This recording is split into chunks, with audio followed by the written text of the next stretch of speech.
Hello, hello. My name is Dorte. I come from Denmark, where I lived and I have worked there. I worked in a foster home for 12 kids, 12 till 18, 19, and we were about 30 people working there. When I come over here and I watch Mikkeline's work with being a foster mom, there are lots of things in Denmark and in the USA or in Texas, as we are now, that's very different. On the surface, the systems work differently. But when you dig into them, I find that there are a lot of similarities. All this writing stuff.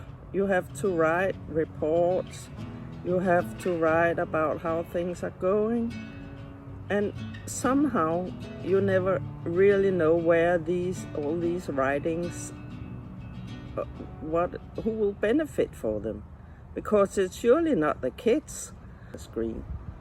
There's a lot of meetings, a lot of paperwork, and I'm not sure that this benefits the children. Actually, I'm pretty sure it doesn't.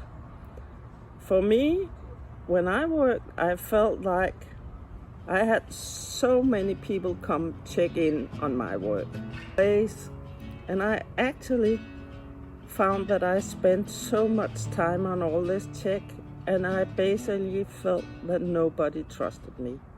They wanted to check in, they wanted to have it all in writing. What are the goals with each activities? How did we follow up on the goals? Did I have a check on everything? And I knew back then that the moment it went wrong, if one of the kids did something wrong, it would be my head on a platter if I couldn't prove that I did whatever I was asked to do. So that was actually what made me stop, because I chose this work out of care for the children. And at the time that when they reached my home, they had so many bad experiences in their backpack. They have been shut out of their homes with their parents. They have been taken away from one foster family to another foster family. They've been kicked out of schools, kicked out of kindergartens, kicked out of whatnot. And that is not healthy for a child. What I think is, if you take a step back, all this money that the society spend on broken kids would be much better spent if you use them in the earlier years. That's when the trouble starts. That is where you should put all your efforts, or not all of it, but a lot of your efforts. You should give a lot of support to the family with the small babies in it. You should help the families cope with being families and making sure that they are there and the kids can stay at home.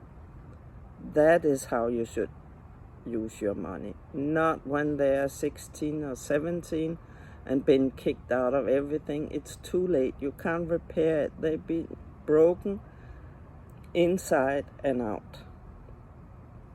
So that is the similarities I see, and I see the same over here in Texas. I see kids that come from place to place, school to school, foster home to foster home, and so on, and they're being moved around. And the worst thing is that the system traumatizes the children.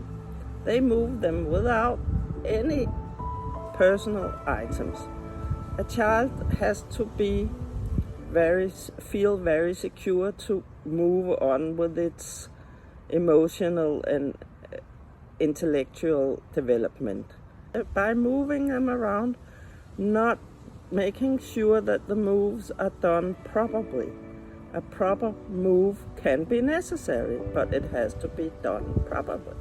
You have to see that the child knows what's going to happen. You have to see that the child brings some of this stuff from its earlier home on. I don't know how you would feel in life if you were kicked around without any of your things. Early invention, and if you have to change from one place to another setting, you have to do it very, very gentle and careful so that the child isn't traumatized. Thank you.